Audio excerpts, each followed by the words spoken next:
De retour pour la correction donc sur l'inflation.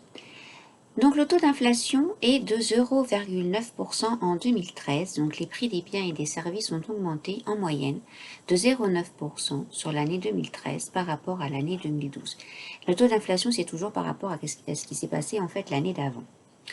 Les deux conditions pour qu'une hausse des prix puisse être qualifiée d'inflation, il faut que la hausse des prix soit généralisée, c'est un surtout, et durable, c'est pas sur une semaine que ça se constate.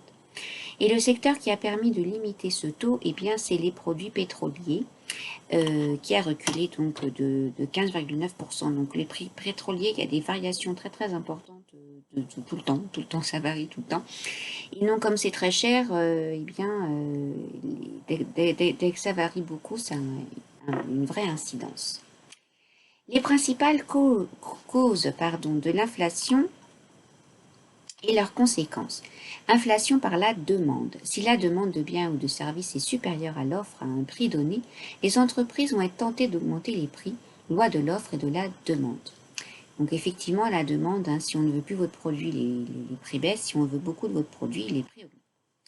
Inflation par les coûts. Si les coûts de production des biens et des services augmentent, les matières premières, les salaires, les énergies, c'est pour ça qu'augmenter les salaires est une fausse bonne idée, puisqu'après ça a une augmentation sur le coût et donc votre produit va s'acheter moins.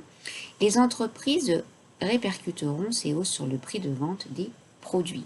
Bien évidemment, le produit sera plus cher, vous pourrez moins l'acheter, vous perdrez du pouvoir d'achat. Donc gagner plus, c'est aussi dépenser plus, donc c'est pas toujours intéressant. Le prix des emballages ne cesse de grimper. Sans le savoir, lorsqu'ils passent en caisse, les consommateurs payent les conséquences de la hausse des prix des matières premières, l'aluminium, l'acier, le fer blanc des boîtes de conserve et les plastiques. 12 à 18 centimes du prix de la boîte de haricots servent à payer le fer blanc. Autrement dit, la boîte représente 15 à 20% du prix payé par le consommateur. Si l'acier augmente, il est rapidement répercuté sur le client final. Aucun emballage n'est épargné.